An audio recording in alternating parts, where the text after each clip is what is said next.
So hi guys, welcome back to my YouTube channel. So guys ಎಲ್ಲ ಹೇಗಿದ್ದೀರಾ, ಏನು ಮಾಡ್ತಾ ಇದ್ದೀರಾ ಅಂತ ಕೇಳ್ತಾ ಬನ್ನಿ ಇವತ್ತಿನ ಟಾಪಿಕ್ ಹೋಗೋಣ. ಸೊ ಎಲ್ರಿಗೂ ಒಂದು ಡೌಟ್ ಇರುತ್ತೆ ಗಾಯ್ಸ್. ಸೊ ಬಿಸ್ನೆಸ್ ಮಾಡೋದು ಹೇಗೆ, ಬಿಸ್ನೆಸ್ಸು ಸ್ಕ್ರ್ಯಾಚಿಂದ ಸ್ಟಾರ್ಟ್ ಮಾಡ್ಬೋದಾ, ಅಥವಾ ಬ್ಯಾಕ್ಗ್ರೌಂಡ್ ಸಪೋರ್ಟ್ ಇದ್ದರೆ ಯಾವ ರೀತಿ ವರ್ಕೌಟ್ ಆಗುತ್ತೆ, ಅಥವಾ ಲೈಕ್ ಒಂದು ಫ್ಯಾಮಿಲಿ ಬಿಸ್ನೆಸ್ ಇದೆ ಅದನ್ನೇ ಕ್ಯಾರಿ ಮಾಡಿದ್ರೆ ಬೆಸ್ಟಾ. ಸೊ ಗೈಸ್ ಇದೆಲ್ಲದಕ್ಕೂ ಒಂದೇ ಪ್ರಶ್ನೆ. ಸೊ ಇವಾಗ ಫ್ಯಾಮಿಲಿ ಬಿಸ್ನೆಸ್ ಅಂತ ಬಂದ್ರೂ ಅದು ಕೂಡ ಸ್ಕ್ರ್ಯಾಚಿಂದನೇ ಸ್ಟಾರ್ಟ್ ಆಗಿರುತ್ತೆ. ಸೊ ಆಬ್ವಿಯಸ್ಲಿ ಅದು ಬೆಸ್ಟೇ. ಸೊ ಒಂದು ನಿಮಗೆ ಅನ್ನೋದು ಲೈಕ್ ಇವಾಗ ನಿಮಗೆ ನೋಡ್ತಾ ಬೆಳೆದಿರ್ತೀರ. ಸೊ ಇವಾಗ ಒಂದು ಬಿಸ್ನೆಸ್ ಅಂತ ತಗೊಂಡಾಗ, ಸೊ ನಿಮ್ಮ ಫ್ಯಾಮಿಲಿ ಬಿಸ್ನೆಸ್ ರನ್ ಆಗ್ತಿದೆ ಅಂದಾಗ ಅದನ್ನು ನೋಡ್ತಾ ಬೆಳೆದಿರ್ತೀರ. ಸೊ ನೋಡ್ತಾ ಬೆಳೆದಾಗ ಏನಿರುತ್ತೆ, ಅದ್ರ ಬಗ್ಗೆ ಒಂದಷ್ಟು ಇನ್ಫಾರ್ಮೇಷನ್ ನಿಮಗೆ ಗೊತ್ತಿಲ್ಲದಿರೋ ನಿಮ್ಮ ಮೈಂಡಲ್ಲಿ ನೋಟ್ ಆಗಿರುತ್ತೆ. ಒಂದಷ್ಟು ಇನ್ಫಾರ್ಮೇಷನ್ ಆಗಲಿ, ಒಂದಷ್ಟು ಐಡಿಯಾಸ್ ಆಗಲಿ, ಅದು ಒಂಥರ ಲೈಕ್ ನೋಡ್ಕೊಂಡು ಬೆಳೆದಿರ್ತೀರ ಅಲ್ವಾ. ಸೊ ಆ ವಾತಾವರಣದಲ್ಲಿ ಬೆಳೆದಿರೋದ್ರಿಂದ ಅದೇ ಬಿಸ್ನೆಸ್ನ ಕ್ಯಾರಿ ಫಾರ್ವರ್ಡ್ ಮಾಡಿದ್ರೆ ಬೆಸ್ಟು ಗೈಸ್. ಸೊ ಇದ್ರ ಬಗ್ಗೆ ನಾನು ಜಾಸ್ತಿ ಮಾತಾಡೋಕ್ಕಾಗಲ್ಲ. ಬಟ್ ಏನು ಅಂದರೆ ಫ್ರಮ್ ಸ್ಕ್ರ್ಯಾಚಿಂದ ಸ್ಟಾರ್ಟ್ ಮಾಡಬೇಕು ಅಂದರೆ ಹೇಗೆ, ಲೈಕ್ ಓಕೆ ನಾನು ಬಿಸ್ನೆಸ್ ಮಾಡಬೇಕು ಅಂತ ತುಂಬ ಇಂಟ್ರೆಸ್ಟ್ ಐತೆ, ಸ್ಕ್ರ್ಯಾಚಿಂದ ಸ್ಟಾರ್ಟ್ ಮಾಡಬೇಕು, ಮತ್ತು ಝೀರೋ ಇನ್ವೆಸ್ಟ್ಮೆಂಟು, ಮತ್ತು ಲೈಕ್ ಇವಾಗೆಲ್ಲ ಹೇಳ್ತಾರೆ ಝೀರೋ ಇನ್ವೆಸ್ಟ್ಮೆಂಟಲ್ಲಿ ಸ್ಟ್ರಗಲ್ ಜಾಸ್ತಿ, ಅದು ಇದು ಎಕ್ಸೆಟ್ರಾ ಎಕ್ಸೆಟ್ರಾ. ಸೊ ಗೈಸ್ ನಿಮಗೆ ಇನ್ವೆಸ್ಟ್ಮೆಂಟ್ ಇಲ್ಲ ಅಂದರೆ ರಿಸ್ಕು ಬಿಸ್ನೆಸ್ ಸ್ಟಾರ್ಟ್ ಮಾಡೋ ಅಂಥದ್ದು. ಸೊ ಯಾಕೆ ಅಂದರೆ ಬಿಸ್ನೆಸ್ ಸ್ಟಾರ್ಟ್ ಮಾಡೋದು ಅಂದರೆ ಗೈಸ್, ನೀವು ಇವಾಗ ಹೆಂಗೆ ಥಿಂಕ್ ಮಾಡ್ತಾ ಇರ್ತೀರ ಅಂದರೆ, ಒಂದು ಓನರ್ ಆಗಿ, ಒಂದು ಫೌಂಡರ್ ಆಗಿ, ಲೈಕ್ ನಾನು ಒಂದು ಅಪ್ಪರ್ ಪೊಸಿಷನಲ್ಲಿ ಇರಬೇಕು, ಸೊ ನನ್ನ ಕಂಟ್ರೋಲಲ್ಲಿ ಎಲ್ಲ ನಡಿಬೇಕು ಅನ್ನೋದೊಂದು ನಿಮ್ಮ ಥಾಟಲ್ಲಿ ಇರುತ್ತೆ. ಸೊ ಇದು ಬಂದು ಝೀರೋ ಇನ್ವೆಸ್ಟ್ಮೆಂಟಲ್ಲಿ ತುಂಬ ರಿಸ್ಕು. ಯಾಕೆ ಅಂದರೆ ಈಗಟ್ಟು ಪ್ರೆಸೆಂಟಲ್ಲಿ ಆ ಥರ ಬಿಸ್ನೆಸ್ ಯಾವುದೂ ನಡೀತಾ ಇಲ್ಲ.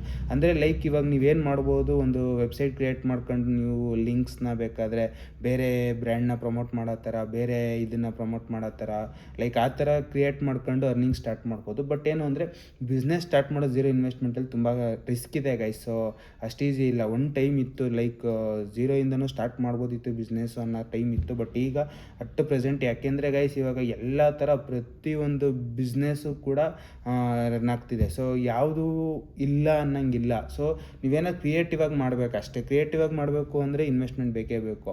ಸೊ ಇವಾಗ ನೀವೊಂದು ಬೇಕ್ರಿ ಪ್ರಾಡಕ್ಟ್ಸ್ ಏನಾರು ಒಂದು ಕ್ರಿಯೇಟಿವ್ ಆಗಿ ಮಾಡ್ತೀರಾ ಫುಡ್ ಐಟಮ್ಸಲ್ಲಿ, ಸೊ ಅದಕ್ಕೆ ಮಿಷಿನರಿ ಬೇಕು. ಅಂದರೆ ನೀವು ಬೇಕ್ರಿ ಅಂದರೆ ಲೈಕ್ ನಾರ್ಮಲ್ ಸೇಲ್ ಮಾಡೋದಾದರೆ ಅದಕ್ಕೆ ಆದ ಪ್ರಿಪ್ರೇಷನ್ಗೆ ಕೆಲವೊಂದು ಮಿಷಿನರಿ ಐಟಮ್ಸ್ ಬೇಕಾಗುತ್ತೆ, ಕೆಲವೊಬ್ಬರು ಸ್ಟಾಫ್ಸ್ ಬೇಕಾಗುತ್ತೆ, ಸೊ ಕೆಲವೊಂದು ಮೇಕಿಂಗ್ ಮಿಷಿನ್ಗಳು ಬೇಕಾಗಿರುತ್ತೆ, ಈ ಥರ ಎಕ್ಸೆಟ್ರಾ ಎಕ್ಸೆಟ್ರಾ. ಮತ್ತು ಒಂದು ರೆಂಟಲ್ ಕಮರ್ಷಿಯಲ್ ಸ್ಪೇಸ್ ಬೇಕಾಗುತ್ತೆ. ಸೊ ಅದನ್ನು ರೆಂಟ್ ಮಾಡ್ಕೊಂಡು ಅದಕ್ಕೆ ರೆಂಟ್ ಕಟ್ಕೊಂಡು, ಸೊ ಇದಕ್ಕೆಲ್ಲ ಸೊ ಝೀರೋ ಇನ್ವೆಸ್ಟ್ಮೆಂಟಲ್ಲಿ ಬಿಸ್ನೆಸ್ ಸ್ಟಾರ್ಟ್ ಮಾಡ್ಬೋದಾ. ಸೊ ಗೈಸ್ ತುಂಬ ರಿಸ್ಕ್ ಇದೆ. ಸೊ ಇಫ್ ಇನ್ ಕೇಸ್ ಯಾವುದಾದ್ರೂ ಬಿಸ್ನೆಸ್ ಐಡಿಯಾಸ್ ಇದ್ದರೆ ಬೇಕಾದ್ರೆ ಕಮೆಂಟ್ ಮಾಡಿ. ಸೊ ನನಗೂ ಒಂದು ಐಡಿಯಾ ಬರುತ್ತೆ. ಸೊ ನನಗೆ ಗೊತ್ತಿರೋ ಪ್ರಕಾರ, ನಾನು ರಿಸರ್ಚ್ ಮಾಡಿರೋ ಪ್ರಕಾರ ಲೈಕ್ ಝೀರೋ ಇನ್ವೆಸ್ಟ್ಮೆಂಟಲ್ಲಿ ಬಿಸ್ನೆಸ್ ರನ್ ಮಾಡೋದು ತುಂಬ ಕಷ್ಟ ಇದೆ.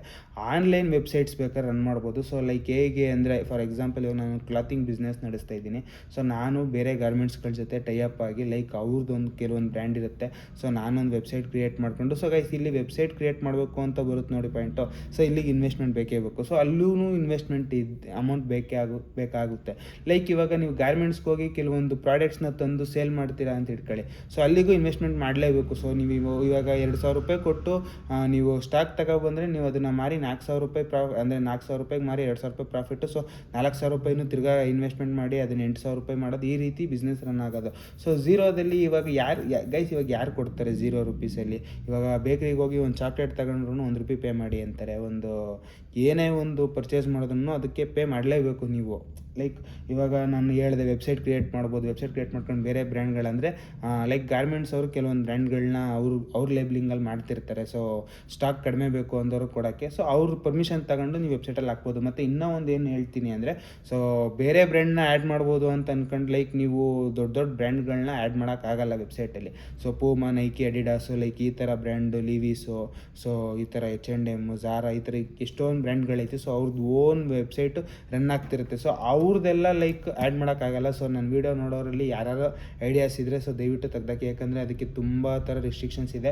ಮತ್ತು ಆನ್ಲೈನಲ್ಲಿ ಅವ್ರದ್ದು ಬಾಟ್ಗಳು ತುಂಬ ಆ್ಯಕ್ಟಿವ್ ಆಗಿರುತ್ತೆ. ಸೊ ಇಫ್ ಇನ್ ಕೇಸು ಅವ್ರ ಥರ ಪ್ರಾಡಕ್ಟ್ ಕಾಪಿ ಮಾಡಿ, ಅಂದರೆ ಲೈಕ್ ಅವ್ರ ಲೋಗೋ ಆಗಲಿ, ಅವ್ರದ್ದು ನೇಮ್ ಆಗಲಿ ಕಾಪಿ ಮಾಡಿ ಮಾಡ್ತಾಯಿದ್ದೀರಾ, ಅವ್ರ ಬ್ರ್ಯಾಂಡಿಂಗಲ್ಲಿ ನೀವು ದುಡ್ಡು ಅಂದರೆ ಸೇಲ್ ಮಾಡ್ತಾಯಿದ್ದೀರಿ, ನಿಮ್ಮ ವೆಬ್ಸೈಟಲ್ಲಿ ರನ್ ಆಗ್ತಿದೆ, ಅವ್ರದ್ದೇ ಪ್ರಾಡಕ್ಟ್ ಆಗಲಿ ಗೈಸ್, ಸೊ ಅವ್ರ ಪ್ರಾಡಕ್ಟ್ ಕೂಡ ನೀವು ಸೆಲ್ ಮಾಡೋಂಗಿಲ್ಲ. ಇಫ್ ಇನ್ ಕೇಸ್ ಆ ಥರ ಸೆಲ್ ಮಾಡಬೇಕು ಅಂದರೆ ಲೈಕ್ ಅವ್ರ ಹತ್ರ ಪರ್ಮಿಷನ್ ತಗೊಂಡು ಒಂದು ನೀವು ಶಾಪ್ ಆಫ್ಲೈನ್ ಶಾಪ್ ಅಂದರೆ ಶೋರೂಮ್ ಹಾಕ್ಕೊಂಡು ಲೈಕ್ ನಿಮಗೆ ಕೆಲವೊಂದಷ್ಟು ಆ್ಯಕ್ಸಿಸ್ ಕೊಡ್ತಾರೆ ಅವ್ರ ವೆಬ್ಸೈಟ್ ಮುಖಾಂತರ. ಆ ಆ್ಯಕ್ಸಿಸಲ್ಲಿ ನೀವು ಆ್ಯಕ್ಟಿವ್ ಆಗಿರ್ಬೋದು ಹೊರತು ಸೊ ನೀವು ಈ ರೀತಿ ಮಾಡೋಂಗಿಲ್ಲ. ಸೊ ಝೀರೋ ಕಾಸ್ಟಲ್ಲಿ ಬಿಸ್ನೆಸ್ ರನ್ ಮಾಡೋದು ಹೈಲಿ ಇಂಪಾಸಿಬಲ್ ಅಂತ ನನಗನ್ಸುತ್ತೆ ಗೈಸ್, 100%. ಯಾಕೆ ಅಂದರೆ ನೀವು ಏನೇ ಮಾಡಿ ಇಲ್ಲಿ ನೋಡಿ, ಇವಾಗ ನೀವು ₹1 ಕೊಟ್ಟು ಚಾಕ್ಲೇಟ್ ತಗೊಂಡು ₹2 ಸೇಲ್ ಮಾಡ್ಬೋದು ಹೊರತು ₹1 ಚಾಕ್ಲೇಟ್ನ ಫ್ರೀಯಾಗಿ ಯಾರೂ ಕೊಡಲ್ಲ.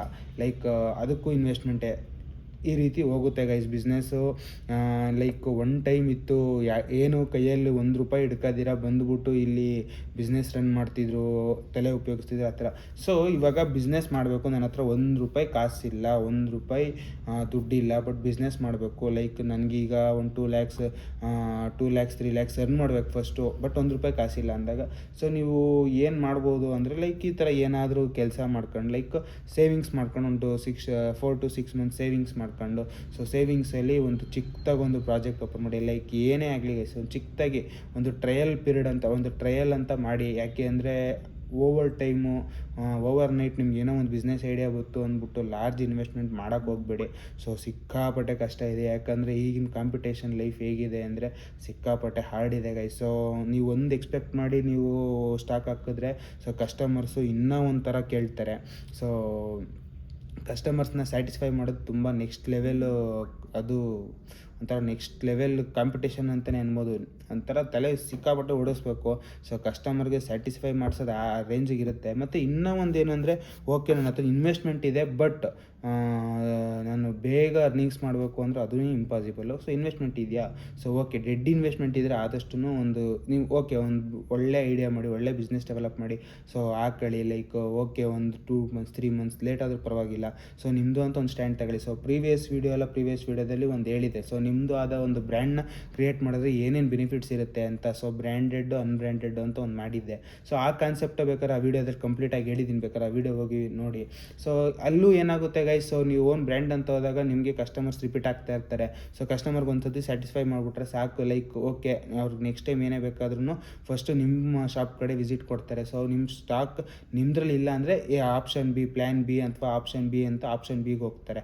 ಸೊ ಈ ರೀತಿ ಇರುತ್ತೆ. ಓನ್ ಬ್ರ್ಯಾಂಡಿಂಗಲ್ಲಿ ಒಂದು ಸ್ವಲ್ಪ ಸ್ಟಾಕ್ ಕಡಿಮೆ ಆಗುತ್ತೆ. ಇದೆಲ್ಲ ಕಂಪ್ಲೀಟಾಗಿ ಆ ವಿಡಿಯೋದಲ್ಲಿ ಹೇಳಿದ್ದೀನಿ ಗೈಸ್. ಸೊ ಯಾರೆಲ್ಲ ವಿಡಿಯೋ ನೋಡಿಲ್ಲ ನನ್ನ ಚಾನಲಲ್ಲಿದೆ. ಸೊ ಅದು ಬಂದು why you should start your own branding business ಆ ಥರ ಟಾಪ್ ಬೆನಿಫಿಟ್ಸ್ ಅಂತ ಇದೆ. ಸೊ ಅದನ್ನು ಹೋಗಿ ನೋಡ್ಬೋದು. ಸೊ ಕಂಪ್ಲೀಟಾಗಿ ಅದರಲ್ಲಿ ಇನ್ಫಾರ್ಮೇಷನ್ ಕೊಟ್ಟಿದ್ದೀನಿ ಗೈಸ್. ಮತ್ತು ಇವಾಗ ಬ್ಯಾಕ್ ಟು ಇದಕ್ಕೆ ಬಂದರೆ ನನಗನ್ಸೋ ಪ್ರಕಾರ ಕಷ್ಟ ಗೈಸ್. ಝೀರೋ ಕಾಸ್ಟಲ್ಲಿ ಸ್ಟಾರ್ಟ್ ಮಾಡೋ ಅಂಥದ್ದು ತುಂಬ ಹೈಲಿ ಇಂಪಾಸಿಬಲ್ ಅನ್ನೋದಕ್ಕಿಂತ ಇಂಪಾಸಿಬಲು. ಸೊ ನೀವು ಬಿಸ್ನೆಸ್ ಸ್ಟಾರ್ಟ್ ಮಾಡಬೇಕು, ನನ್ನ ಹತ್ರ ₹1 ದುಡ್ಡಿಲ್ಲ ಅಂದರೆ ಬೇಕಾದ್ರೆ ಈ ರೀತಿ ಯಾವುದಾದ್ರೂ ಕೆಲಸ ಮಾಡ್ಕೊಂಡು ಮಾಡ್ಬೋದು. ಮತ್ತು ಬ್ಲಿಂಕಿಟ್ ಮತ್ತು ಜೆಪ್ಟೋ ಇದಕ್ಕೂ ಕೂಡ ನೀವು ನೋಡಿ, ಇಲ್ಲಿ ಫಾರ್ ಎಕ್ಸಾಂಪಲು ನಿಮ್ಮ ಹತ್ರ ಕೈಯಲ್ಲಿ ₹1 ಕಾಸಿಲ್ಲ, ₹0 ಐತೆ, ಬಟ್ ನಾನು ಇವಾಗ ಬ್ಲಿಂಕಿಟ್ ಮಾಡಬೇಕು, ಜೆಪ್ಟೋ ಮಾಡಬೇಕು ಅಂತ ಹೋದಾಗ್ಲೂ ಅದರಲ್ಲೂ ಕೂಡ ನಾನು ಬ್ಲಿಂಕಿಟಲ್ಲಿ ಹೇಳಿದ್ದೀನಿ. ಸೊ ಸ್ಟಾರ್ಟಿಂಗು ಒಂದಷ್ಟು ಅಮೌಂಟ್ ಅಂತ ಪೇ ಮಾಡಬೇಕಾಗುತ್ತೆ. ಸೊ ಅದೇಂತಕ್ಕೆ ಅಂದರೆ ನಿಮಗೆ ಡ್ರೆಸ್ಸು ಮತ್ತು ಬ್ಯಾಗ್ ಕೂಡ ಇದಕ್ಕೇ ಪೇ ಮಾಡಬೇಕಾಗಿರುತ್ತೆ. ಸೊ ಅದಕ್ಕೂ ಕೂಡ ಪೇ ಮಾಡಬೇಕು. ಇಲ್ಲಿ ನೋಡಿ, ಸೊ ದುಡ್ಡಿದ್ರೇ ಈಗಿನ ಪ್ರಪಂಚ ಗೈಸ್. ಸೊ ನಿಮ್ಮ ಹತ್ರ ದುಡ್ಡಿದ್ರೇ ಆಟ ಆಡ್ಬೋದು. ದುಡ್ಡಿಲ್ಲ ಅಂದರೆ ಅಟ್ ಎನಿ ಕಾಸ್ಟ್ ನೀವು ದುಡ್ಡು ಮಾಡೋಕ್ಕೆ ಬೇರೆ ಏನಾದರೂ ಆಪ್ಷನ್ ಹುಡುಕಬೇಕು. ಸೊ ಬಿಸ್ನೆಸ್ ಫೀಲ್ಡು ದುಡ್ಡಿದ್ರೆ ಆಟ ಆಡ್ಬೋದು ಗೈಸ್. ನನಗನ್ಸೋ ಪ್ರಕಾರ ದುಡ್ಡಿಲ್ಲ ಅಂದ್ರೂ ಮಾಡ್ಬೋದು ಗೈಸ್. ದುಡ್ಡಿಲ್ಲ ಅಂದ್ರೆ ಅಂತಲ್ಲ, ಕಡಿಮೆ ಇನ್ವೆಸ್ಟ್ಮೆಂಟಲ್ಲಿ ಲೈಕ್ 50,000 ಇದ್ರೂ ಸ್ಟಾರ್ಟ್ ಮಾಡ್ಬೋದು ಬಿಸ್ನೆಸ್ನ, 60,000 ಇದ್ರೂ ಸ್ಟಾರ್ಟ್ ಮಾಡ್ಬೋದು. ಬಟ್ ₹0 ಸ್ಟಾರ್ಟ್ ಮಾಡಬೇಕು ಅಂದರೆ ಕಷ್ಟ ಇದೆ, ಸಿಕ್ಕಾಪಟ್ಟೆ ಕಷ್ಟ ಇದೆ. ಸೊ ಇವಾಗ ಫಾರ್ ಎಕ್ಸಾಂಪಲ್ ಇನ್ನೂ ಒಂದೇನು ಹೇಳ್ತೀನಿ. ಸೊ ಇವಾಗ ಬಿಸ್ನೆಸ್ ಸ್ಟಾರ್ಟ್ ಮಾಡೋರು ಏನೆಲ್ಲ ಯೋಚನೆ ಮಾಡ್ತಾರೆ, ಅರ್ನಿಂಗ್ಸ್ ಜಾಸ್ತಿ ಮಾಡಬೇಕು, ಈ ರೀತಿ ಇರೋರು ಲೀಗಲಾಗಿ ಪ್ರೊಸೀಡ್ ಆಗಬೇಕು ಅನ್ನೋದು ಯೋಚನೆ ಮಾಡ್ತಾರೆ. ಸೊ ಲೀಗಲಾಗಿ ಪ್ರೊಸೀಡ್ ಆಗಬೇಕು ಅಂದ್ರೆ ಗೈಸ್ ನಿಮಗೆ ಸಿಂಪಲಾಗಿ ಒಂದು ಹೇಳ್ತೀನಿ. ಸೊ GST ಮತ್ತು ಅದು ಆ ಸರ್ಟಿಫಿಕೇಟ್, ಈ ಸರ್ಟಿಫಿಕೇಟ್, ಅದು ಇದು MSME ಆ ಥರ ಸರ್ಟಿಫಿಕೇಟ್, ಸ್ಟಾರ್ಟಪ್ ಸರ್ಟಿಫಿಕೇಟ್, ಅದು ಇದು ಎಕ್ಸೆಟ್ರಾ ಮತ್ತು BBMP ಸರ್ಟಿಫಿಕೇಟ್, ಈ ಥರ ಸುಮಾರು ಸರ್ಟಿಫಿಕೇಟ್ಗಳಿದೆ. ಸೊ ನೀವು ಯಾವುದ್ರ ಮೇಲೆ ಕಾನ್ಸಂಟ್ರೇಟ್ ಮಾಡ್ತೀರೋ ಅದ್ರ ಮೇಲೆ ಒಂದಷ್ಟು ಸರ್ಟಿಫಿಕೇಟ್ ಆ್ಯಡ್ ಆನ್ ಆಯ್ತಾ ಹೋಗುತ್ತೆ. ಸೊ ಇದನ್ನೆಲ್ಲ ನೀವು ಮಾಡಬೇಕು ಅಂದ್ರೆ ಮಿನಿಮಮ್ 20,000 to 30,000 ರಿಸರ್ವ್ ಮಾಡ್ಕೋಬೇಕು. ಸೊ ನಾನು ಇವಾಗ ಬಿಸ್ನೆಸ್ ಸ್ಟಾರ್ಟ್ ಮಾಡಿದ್ದೀನಿ. ಸೊ ನಾನು ಆಲ್ಮೋಸ್ಟ್ ಒಂದು 10 to 15K ನಾನು ಇದಕ್ಕೆ ಈ ಸರ್ಟಿಫಿಕೇಟ್ಗಳಿಗೋಸ್ಕರನೇ ಇಟ್ಬಿಟ್ಟಿದ್ದೀನಿ. ಸೊ GST ಮಾಡ್ಸೋಕ್ಕೆ ಆಡಿಟರ್ ಹತ್ರ ಹೋಗಬೇಕು, ಆಡಿಟರ್ಗೆ ಒಂದಷ್ಟು ಪೇಮೆಂಟ್ ಅನ್ನೋದು ಕೊಡಬೇಕು. ಸೊ ಈ ರೀತಿ ಎಕ್ಸೆಟ್ರಾ ಚಾರ್ಜಸ್ಗಳಿರುತ್ತೆ ಮತ್ತು ಪೇ ಮಾಡಬೇಕಾಗುತ್ತೆ. ಸೊ ನೀವು 50,000 ಇಟ್ಕೊಂಡು ಆಟಾಡ್ಬೋದು. ಬಟ್ ಏನು ಅಂದರೆ 50,000 ಜಾಸ್ತಿ ಎರ್ನಿಂಗ್ಸ್ ಏನಾಗಲ್ಲ, ಚಾನ್ಸಸ್ ಕಡಿಮೆ. ಸೊ ಒಂದು ಟ್ರಯಲ್ ಅಂತ ಒಂದು ಬಿಸ್ನೆಸ್ ಮಾಡಿ ಅದನ್ನು ಒಂದು ಸ್ವಲ್ಪ ನೋಡಿ ವರ್ಕೌಟ್ ಆಗುತ್ತಾ, ಏರಿಯಾದಲ್ಲಿ ವರ್ಕೌಟ್ ಆಗುತ್ತಾ ಏನು ಅಂತ ನೋಡಿ ಅದನ್ನು ಎಕ್ಸ್ಪೆಂಡ್ ಮಾಡ್ತಾ ನಿಮ್ದು ಯಾವಾಗ ಸ್ಲ್ಯಾಬ್ ರೇಟ್ ಎಕ್ಸ್ಟೆಂಡ್ ಆಗ್ತಾ ಹೋಗುತ್ತೋ, ಸೊ ಇಯರ್ಲಿ ಸ್ಲ್ಯಾಬ್ ರೇಟ್ ಅನ್ನೋದೊಂದು ಬರುತ್ತೆ. ಸೊ ಅದನ್ನು ನೀವು ಯಾವಾಗ ಸ್ಟಾರ್ಟ್ ಮಾಡಬೇಕು ಅಂತಿದ್ದೀರೋ ಅವಾಗ ಚೆಕ್ ಮಾಡಿ. ಸೊ ನಾನು ಇವಾಗ ಹೇಳಿದ್ರೆ ಏನಾಗ್ಬಿಡುತ್ತೆ ಗೊತ್ತಾ, ಸ್ಲ್ಯಾಬ್ ರೇಟ್ಸ್ ಎಲ್ಲ ಲೈಕ್ ನಿಮಗೆ ಕನ್ಫ್ಯೂಷನ್ಸು. ಸೊ ನನ್ನ ವೀಡಿಯೋ ನೋಡಿ ಸ್ಟಾರ್ಟ್ ಮಾಡ್ತೀರಿ, ಒಂದು 2 years ಆದಮೇಲೆ ನನ್ನ ವೀಡಿಯೋ ನೋಡಿರ್ತೀರ. ಸೊ 2 years ಆದಮೇಲೆ ಚೇಂಜಸ್ ಆಗಿರುತ್ತೆ. ಸೊ ಅವಾಗ ಸ್ಲ್ಯಾಬ್ ರೇಟ್ ಚೆಕ್ ಮಾಡಿ, ಬಿಸ್ನೆಸ್ ಸ್ಲ್ಯಾಬ್ ರೇಟ್ಸ್ ಏನೇನಿದೆ ಅಂತ. ಸೊ ಅದಕ್ಕಿಂತ ನಿಮ್ಮದು ಎಕ್ಸ್ಟೆಂಡ್ ಆಗ್ತಾ ಹೋಗ್ತಿದೆ, ಜಾಸ್ತಿ ಆಗ್ತಾ ಹೋಗ್ತಿದೆ ಅರ್ನಿಂಗ್ಸು ಅಂತಂದಾಗ ನಿಮಗೆ ಬೇಕು, ನೆಸೆಸಿಟಿ ಇದೆ, ನಾನು ಇನ್ನೂ ದೊಡ್ಡದಾಗಿ ಎಕ್ಸ್ಪೆಂಡ್ ಮಾಡಬೇಕು ಅಂದಾಗ GST ಕಾಲಿಡಿ. ಸೊ GST ಮಾಡಿಸ್ಕೊಂಡು ಹೋಗಿ. ಬಟ್ ಏನು ಅಂದರೆ GST ಮಾಡಿಸಿಲ್ಲ ಅಂದರೂ ಕೆಲವೊಂದು ನೀವು ಕಮರ್ಷಿಯಲ್ ಸ್ಪೇಸಲ್ಲಿ ಒಂದು ಶಾಪ್ ಓಪನ್ ಮಾಡಬೇಕು ಅಂದರೆ ಕೆಲವೊಂದು ಸರ್ಟಿಫಿಕೇಟ್ಸ್ ಮ್ಯಾಂಡೇಟರಿ ಇದೆ. ಸೊ ಅದು ನಿಮ್ಮ ಬಿಸ್ನೆಸ್ ಪ್ಲ್ಯಾನ್ ಮೇಲೆ ಹೋಗುತ್ತೆ. ಸೊ ನಾನಿವಾಗ ಒಂದು ಬಿಸ್ನೆಸ್ ಬಗ್ಗೆ ಕಾನ್ಸಂಟ್ರೇಟ್ ಮಾಡಿ ಮಾತಾಡ್ತಾ ಇಲ್ಲ, ಆಲ್ ಓವರ್ ಎಲ್ಲ ಬಿಸ್ನೆಸ್ ಬಗ್ಗೆ ಕಾನ್ಸಂಟ್ರೇಟ್ ಮಾಡಿ ಮಾತಾಡ್ತಿರೋದ್ರಿಂದ ಸೊ ನಿಮಗೆ ಯಾವ ಬಿಸ್ನೆಸ್ ಮಾಡ್ತಾಯಿದ್ದೀರಾ. ಸೊ ಇವಾಗ ಬೇಕ್ರಿ ಬಿಸ್ನೆಸ್ ಅಂತ ಎಕ್ಸಾಂಪಲ್ ತಗೊಂಡಿದೆ. ಸೊ ಬೇಕ್ರಿ ಬಿಸ್ನೆಸ್ ಮಾಡಿದ್ರೆ ಅದಕ್ಕೆ ಆದ ಒಂದು ಸರ್ಟಿಫಿಕೇಟ್ಸ್ ಇದೆ, ಅದನ್ನು ಫಾಲೋ ಅಪ್ ಮಾಡಬೇಕು. ಇವಾಗ ಬಟ್ಟೆ ಬಿಸ್ನೆಸ್ಸು ಅದಕ್ಕೆ ಆದ ಒಂದು ಸರ್ಟಿಫಿಕೇಟ್ಸ್ ಇದೆ, ಅದನ್ನು ಫಾಲೋ ಅಪ್ ಮಾಡಿ ಆ ಸರ್ಟಿಫಿಕೇಟ್ಸ್ ಎಲ್ಲ ತಗೋಬೇಕು. ಸೊ ಇವಾಗ ಸರ್ಟಿಫಿಕೇಟ್ಸು ಮ್ಯಾಂಡೇಟರಿನಾ ಅಥವಾ ಏನು ಅದ್ರ ಬಗ್ಗೆ ವೀಡಿಯೋ ಬೇಕಾದ್ರೆ ಇನ್ನೂ ಲೆಂತಿ ಮಾಡ್ತೀನಿ, ಬಟ್ ಇದ್ರ ಶಾರ್ಟಾಗಿ ಹೇಳ್ತೀನಿ, ಶಾರ್ಟ್ ಆ್ಯಂಡ್ ಸ್ವೀಟಾಗಿ. ಸೊ ಸರ್ಟಿಫಿಕೇಟ್ಸು ನಿಮ್ಗೆ ಏನು ಮಾಡುತ್ತೆ ಗೊತ್ತಾ ಗೈಸ್?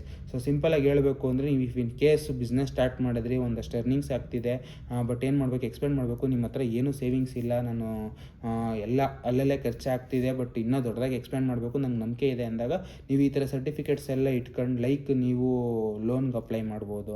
ಸೊ ಈ ರೀತಿ ಹೋಗುತ್ತೆ. ಮತ್ತು ಇನ್ನೂ ಒಂದೇನು ಅಂದರೆ ಲೀಗಲಾಗಿ ಹೋಗೋದ್ರಿಂದ ನೀವು ಅಡಿಷ್ನಲಾಗಿ ಬೇರೆಯವ್ರಿಗೆ ದುಡ್ಡು ಕೊಟ್ಟು ಮೇಂಟೈನ್ ಮಾಡೋದೆಲ್ಲ ಒಂದು ಸ್ವಲ್ಪ ಕಡಿಮೆ ಆಗುತ್ತೆ. ಸೊ ಇದು ಯಾವ ಪರ್ಪಸ್ಗೆ ಹೇಳ್ತಾ ಇದ್ದೀನಿ ಅಂತ ನಿಮ್ಗೆ ಅರ್ಥ ಆಗಿರ್ಬೋದು ಆಲ್ಮೋಸ್ಟ್ ನೋಡೋರಿಗೆ. ಸೊ ನೀವು ಸರ್ಟಿಫಿಕೇಟ್ಸ್ ಇಲ್ಲ, ಸುಮ್ಮನೆ ಏನೋ ನಡೆಸ್ತಾ ಇದ್ದೀರಾ, ಏನು ಲೀಗಲಾಗಿ ಯಾವ ಡಾಕ್ಯುಮೆಂಟ್ಸು ಇಲ್ಲ ಅಂತಂದಾಗ ಏನಾಗ್ಬಿಡುತ್ತೆ, ರಿಸ್ಕ್ ಆಗುತ್ತೆ. ಸೊ ರಿಸ್ಕ್ ಆದಾಗ ಲೈಕ್ ತಿನ್ನಿಸ್ಬೇಕಾಗಿರೋದು ಒಂದು ಸ್ವಲ್ಪ ದುಡ್ಡು ತಿನ್ನಿಸ್ಬೇಕಾಗಿರೋದು ತುಂಬ ಸಿಚುವೇಷನ್ಸ್ಗಳಿಗೆ ಬರೋ ಚಾನ್ಸಸ್ ಇರುತ್ತೆ.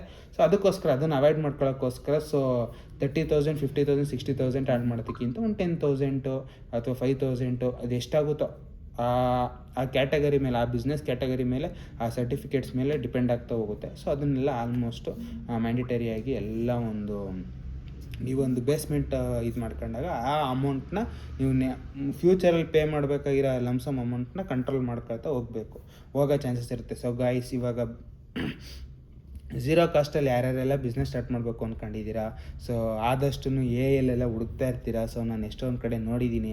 ಸೊ ಟಾಪ್ ರಿಸರ್ಚ್ ಅಂತ ಹೊಡೆದ್ರೆ ಈ ಕ್ವಶನ್ಸು ಮೇಯ್ನಾಗಿ ಬಂದ್ಬಿಡುತ್ತೆ. ಸೊ ಬಿಸ್ನೆಸ್ ಪರ್ಪಸಲ್ಲಂತೂ ಇದನ್ನು ಎಷ್ಟೋ ಜನ ಹುಡುಕಿರ್ತಾರೆ. ಲೈಕ್ ಝೀರೋ ಕಾಸ್ಟ್, ನನ್ನ ಹತ್ರ ₹1 ಇಲ್ಲ, ಈಗ ನಾನು ಇವಾಗ ಬಿಸ್ನೆಸ್ ಮಾಡಬೇಕು, ಏನು ಮಾಡಬೇಕು ಅಂತ. ಸೊ ಗೈಸ್, ಇವಾಗ ಏನು ಹೇಳ್ತೀನಿ ಅಂದರೆ AI ಬಂದು ಒಂದು ಆರ್ಟಿಫಿಷಿಯಲ್ ಇಂಟೆಲಿಜೆನ್ಸ್ ಥರ. ಲೈಕ್ ಓಕೆ, ಅದು ನಿಮಗೆ ಹೆಲ್ಪ್ ಮಾಡುತ್ತೆ, ಅದು ನಿಮಗೆ ಡಿಮೋಟಿವೇಟ್ ಮಾಡಲ್ಲ, ಮೋಟಿವೇಟ್ ಮಾಡೋಕ್ಕೆ ಅದಿರೋದು ಗೈಸ್. ಸೊ ನೀವು ಒಂದು ಕ್ವಶನ್ ಹಾಕಿದ ತಕ್ಷಣ ಇಟ್ಸ್ ಹೈಲಿ ಇಂಪಾಸಿಬಲ್, ನೀವು ಇದನ್ನು ಮರ್ತುಬಿಡಿ ಅಂತ AI ಅಟ್ ಎನಿ ಕಾಸ್ಟ್ ಹೇಳಲ್ಲ. ಸೊ ಅದಕ್ಕೆ ನೀವು ಏನೇ ಕೇಳಿದ್ರೆ ಆನ್ಸರ್ ಕೊಡಲೇಬೇಕು. ಸೊ ಆದಷ್ಟು 50 to 60% ಅಥವಾ 80% ಪಾಸಿಟಿವ್ ಆಗಿ ಆನ್ಸರ್ ಕೊಡಬೇಕು. ಸೊ ಈ ರೀತಿ ಅದನ್ನು ಕೋಡಿಂಗ್ ಮಾಡಿರ್ತಾರೆ. ಸೊ ಅದು ಏನೇ ಇರಲಿ ಗೈಸ್, ನೀವು ಏನೇ ಕೇಳಿ, ಸೊ ನಾನು ಒಂದು ಲಕ್ಷ ಸಾಲ ಮಾಡ್ಕೊಂಡಿದ್ದೀನಿ, ಸೊ 1 ಲಕ್ಷ ತೀರಿಸ್ಬೇಕು, ಸೊ ನನ್ನ ಹತ್ರ ಇವಾಗ ₹1 ಕಾಸಿಲ್ಲ, ನಾನು ಇವಾಗ ಬಿಸ್ನೆಸ್ ಸ್ಟಾರ್ಟ್ ಮಾಡಬೇಕು ಅಂತ ಕೇಳಿ, ಅದಕ್ಕೂ ನಿಮಗೆ ಸೊಲ್ಯೂಷನ್ ಕೊಡುತ್ತೆ. ಸೊ ಅದಿರೋದು ಅಂತಕ್ಕೆ ಅಂದರೆ ನಿಮಗೆ ಆನ್ಸರ್ ಮಾಡಲೇಬೇಕು. ಅಟ್ ಎನಿ ಕಾಸ್ಟ್ ಒಂದು 80% ಪಾಸಿಟಿವ್ ಅನ್ನಿಸ್ಬೇಕು ನಿಮಗೆ, ಆವಾಗಲೇ ಅದು ಇದಾಗೋದು. ಸೊ ಈ ರೀತಿ ಹೋಗುತ್ತೆ ಗೈಸ್.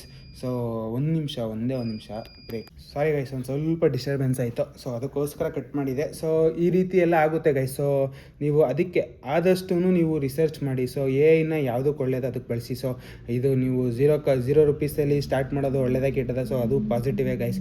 ರಿಸರ್ಚ್ ಮಾಡಿ, ಇನ್ ಕೇಸ್ ಬೆಸ್ಟ್ ಐಡಿಯಾ ಸಿಕ್ತು ಅಂದರೆ ಸ್ಟಾರ್ಟ್ ಮಾಡಿ. ಸೊ ಇನ್ನೂ ಒಂದೇನು ಐಡಿಯಾ ಕೊಡ್ತೀನಿ ನಾನು ಅಂದರೆ, ನಿಮಗೆ ಏನೂ ದುಡ್ಡೇ ಇಲ್ಲ, ನಾನು ಏನೋ ಸಾಧನೆ ಮಾಡಬೇಕು, ಲೈಕ್ ಅರ್ನಿಂಗ್ಸ್ ಮಾಡಬೇಕು ಅಂದಾಗ ಸೊ ಒಂದು ಸ್ವಲ್ಪ ಡಿಲೇ ಆಗುತ್ತೆ. ಸೋಷಿಯಲ್ ಮೀಡಿಯಾ ಇದೆ, ಸೋಷಿಯಲ್ ಮೀಡಿಯಾ ಯುಟಿಲೈಸ್ ಮಾಡ್ಕೊಳ್ಳಿ. ಸೊ ಸೋಷಿಯಲ್ ಮೀಡಿಯಾದಲ್ಲಿ ವ್ಲಾಗ್ಸು ಅಥವಾ ಇನ್ಸ್ಟಾಗ್ರಾಮಲ್ಲಿ ರೀಲ್ಸು. ಸೊ ಇನ್ಸ್ಟಾಗ್ರಾಮಲ್ಲಿ ರೀಲ್ಸ್ ಮಾಡೋದು ಆಲ್ಮೋಸ್ಟು ಯೂಟ್ಯೂಬಲ್ಲೂ ಕೂಡ ಶಾರ್ಟ್ಸಾಗೆ ಅಪ್ಲೋಡ್ ಮಾಡ್ಬೋದು. ಸೊ ಎರಡು ಕೂಡ ಹ್ಯಾಂಡಲ್ ಮಾಡೋ ಥರ ಆಗುತ್ತೆ. ಸೊ ವ್ಲಾಗ್ಸ್ ಮಾಡೋದ್ರಿಂದ ಬರೀ ಯೂಟ್ಯೂಬ್ ಮಾತ್ರ ಅಪ್ಲೋಡ್ ಮಾಡೋಕ್ಕಾಗೋದು. ಸೊ ಬೇರೆ ಇನ್ನೆಲ್ಲೂ ಅಪ್ಲೋಡ್ ಮಾಡೋಕ್ಕಾಗಲ್ಲ ನನಗೆ ಗೊತ್ತಿರೋ ಪ್ರಕಾರ. ಸೊ ಇದೆಲ್ಲ ಒಂದು ಸ್ವಲ್ಪ ನೋಡ್ಕೊಂಡು ಲೈಕ್ ಅರ್ನಿಂಗ್ ಸ್ಟಾರ್ಟ್ ಮಾಡಿ, ಅರ್ನಿಂಗ್ಸ್ ಆದಮೇಲೆ ಒಂದು ಸೇವಿಂಗ್ಸ್ ಮಾಡಿ, ಸೇವಿಂಗ್ಸ್ ಆದಮೇಲೆ ಒಂದು 2 ಲ್ಯಾಕ್ಸ್ 3 ಲ್ಯಾಕ್ಸ್ ಸೇವಿಂಗ್ಸ್ ಆದಮೇಲೆ ಅದನ್ನು ನಿಮ್ಗೆ ಇಂಟ್ರೆಸ್ಟ್ ಇರೋ ಯಾವ್ದಾರ ಬಿಸ್ನೆಸ್ ಮೇಲೆ ರಿಸರ್ಚ್ ಮಾಡಿ ಫಸ್ಟು. ಸೊ ರಿಸರ್ಚ್ ಮಾಡಿ ನೀವಿರೋ ಸ್ಪಾಟಲ್ಲಿ ಅದು ವರ್ಕೌಟ್ ಆಗುತ್ತೋ. ಇವಾಗ ಫಾರ್ ಎಕ್ಸಾಂಪಲ್ ನೀವೇನೋ ಒಂದು ಕೆಫೆ ಕಾಫಿ ಡೇ ಥರ ಒಂದು ಕಾಫಿ ಶಾಪು, ಒಂದು ಹೈಟೆಕ್ ಕಾಫಿ ಶಾಪ್ ಓಪನ್ ಮಾಡಬೇಕು ಅಂತಿದ್ದೀರಾ ಅಂತ ಅಂದ್ಕೊಳ್ಳಿ ಫಾರ್ ಎಕ್ಸಾಂಪಲ್ಲು.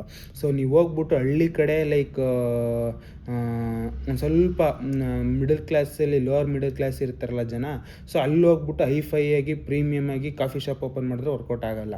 ಸೊ ಅಲ್ಲೇನು ಅಂದರೆ ಮೀಡಿಯಮ್ ರೇಂಜಲ್ಲೇ ಇರಬೇಕು. ಸೊ ನಿಮಗೆ ಶಾಪ್ ಅದನ್ನು ಪ್ರೀಮಿಯಮ್ ನೋಡಿದ ತಕ್ಷಣ ಎಂಟ್ರಿನೇ ಆಗಲ್ಲ, ಯಾಕಂದರೆ ಇಲ್ಲಿ ಪ್ರೈಸಸ್ ಜಾಸ್ತಿ ಇರುತ್ತೆ ಅಂತ ಮೆನ್ಷನ್ ಬಂದ್ಬಿಡುತ್ತೆ. ಅದೇ ನೀವು MG ರೋಡು ಅಥವಾ ಅಪಾರ್ಟ್ಮೆಂಟ್ಸು ಈ ಥರ ಇರೋದು ಜಾಸ್ತಿ ಕಾನ್ಸಂಟ್ರೇಟ್ ಮಾಡಿದ್ರೆ, ಅಥವಾ ಇನ್ನೂ ಬೆಸ್ಟ್ ಐಡಿಯಾ ಏನಂದರೆ ಮಾಲ್ಗಳಲ್ಲಿ ಗ್ಲೋಬಲ್ ಮಾಲು, ಫೋರಮ್ ಮಾಲು ಇಂಥ ಕಡೆ ಒಂದು ಕಮರ್ಷಿಯಲ್ ಸ್ಪೇಸ್ ತಗೊಂಡು ಅಲ್ಲೂ ಸ್ಟಾರ್ಟ್ ಮಾಡಿದಾಗ ಏನಾಗುತ್ತೆ, ಅಲ್ಲೆಲ್ಲ ಬರೋರೆಲ್ಲ ಆಲ್ಮೋಸ್ಟು ಮ್ಯಾಕ್ಸಿಮಮ್ ಪ್ರೀಮಿಯಮ್ ಜನ ಬರ್ತಾ ಇರ್ತಾರೆ. So high tech peoples. ಸೊ ಈ ರೀತಿ ಇದ್ದಾಗ ಪ್ರೀಮಿಯಮ್ನೇ ಹುಡುಕ್ತಾ ಇರ್ತಾರೆ. ಸೊ ಪ್ರೀಮಿಯಮ್ ಹುಡುಕ್ದಾಗ ನಿಮ್ಮ ಶಾಪ್ ಕಣ್ಣಿಗೆ ಬಿದ್ದಾಗ ಅವರು ರುಟೀನ್ ಆಗಿ ಸ್ಟಾರ್ಟ್ ಆಗ್ತಾರೆ. ಸೊ ಈ ರೀತಿ ರಿಸರ್ಚ್ ಮಾಡಿ ಅದಾದಮೇಲೆ ಇನ್ವೆಸ್ಟ್ಮೆಂಟ್ ಮಾಡೋಕ್ಕೆ ಸ್ಟಾರ್ಟ್ ಮಾಡಿ. ಸೊ ಸ್ಮಾಲ್ ಸ್ಕೇಲಲ್ಲಿ ಸ್ಟಾರ್ಟ್ ಮಾಡಿ. ಸೊ ಸ್ಮಾಲ್ ಸ್ಕೇಲಲ್ಲಿ ಸ್ಟಾರ್ಟ್ ಮಾಡೋದ್ರಿಂದ ನಿಮಗೂ ಒಂದಷ್ಟು ಐಡಿಯಾ ಸಿಗುತ್ತೆ. ಸೊ ಜನರು ಹಿಂಗೆಲ್ಲ ಎಕ್ಸ್ಪೆಕ್ಟ್ ಮಾಡ್ತಾರೆ, ನಿಮ್ಮ ಹತ್ರ ಏನು ಜಾಸ್ತಿ ಎಕ್ಸ್ಪೆಕ್ಟ್ ಮಾಡ್ತಾರೆ ಅಂತ. ಸೊ ಈ ರೀತಿ ಎಲ್ಲ ನಿಮಗೊಂದು ಬೇಸ್ ಗ್ರಿಪ್ ಸಿಕ್ಕಿದ ಮೇಲೆ ಬೇಕಾದರೆ ನೀವು ಒಂದು ದೊಡ್ಡದಾಗಿ ಲಾರ್ಜ್ ಸ್ಕೇಲಲ್ಲಿ ಸ್ಟಾರ್ಟ್ ಮಾಡೋ ಅಂಥದ್ದು ಹೇಳ್ತೀನಿ ಗೈಸ್. ಸೊ ಇವತ್ತಿನ ವೀಡಿಯೋ ಇಷ್ಟ ಆಗಿತ್ತು guys. So if in case ಈ ವಿಡಿಯೋ ನಿಮ್ಗೆ ಇಷ್ಟ ಆಗಿರೋ ದಯವಿಟ್ಟು ಲೈಕ್ ಮಾಡಿ, ಶೇರ್ ಮಾಡಿ, ಸಬ್ಸ್ಕ್ರೈಬ್ ಮಾಡಿ ಅಂತ ಹೇಳ್ತಾ ಈ ವಿಡಿಯೋ ನಿಲ್ಲಿಸ್ತೀನಿ guys. Love you, take care, lots of love, bye, signing of.